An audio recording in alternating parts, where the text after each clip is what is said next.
আজ আমি ঘরে বসে রেস্টুরেন্টের মতো চিকেন ভেজিটেবল পিৎজা বানাবো আর দেখাবো একদম পারফেক্ট পিৎজা রেসিপি, যেটা বানানো যেমন সহজ, খেতেও তেমন অসাধারণ।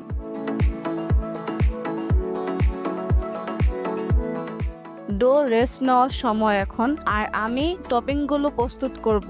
সবুজ ক্যাপসিকাম কুচি, লাল ক্যাপসিকাম কুচি, কাঁচা ভুট্টা, পেঁয়াজ কুচি ও সাথে কালো অলিভ। আর আমি আগে থেকে কিছু চিকেন বারবিকিউ করে রেখেছি, যাতে স্বাদে আসে স্মোকি ফ্লেভার।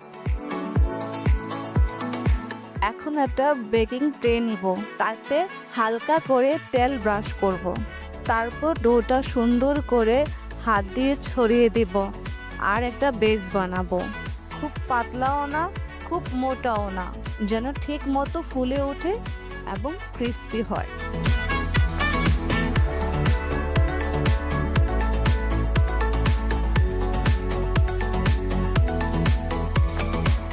ডোটার উপরে সমানভাবে পিৎজা সস লাগিয়ে দেব।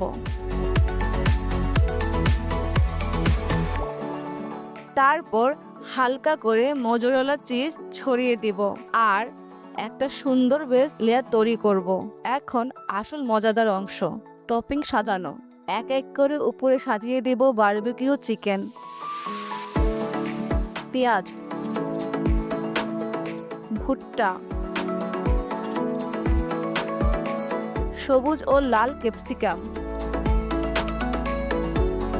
আর কালো অলিভ। অবশেষে উপরে দিয়ে দেব প্রচুর মোজারেলা চিজ, যাতে গলে গিয়ে দারুণ চিজ পুল হয়। সব শেষে ছড়িয়ে দেব রেড পেপার ফ্লেক্স ও অরিগানো, যা দেবে একদম আসল পিৎজার সুগন্ধ আর স্বাদ।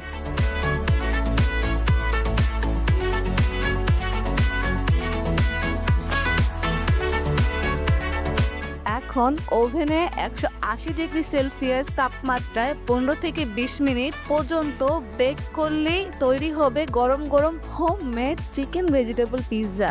দেখলেন তো, একদম ঘরোয়া উপকরণ দিয়ে বানিয়ে ফেললাম রেস্টুরেন্ট স্টাইলে চিকেন ভেজিটেবল পিৎজা।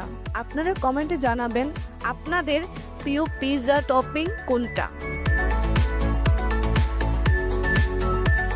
ভিডিওটা ভালো লাগলে লাইক, কমেন্ট, শেয়ার, সাবস্ক্রাইব আর ফলো করতে ভুলবেন না।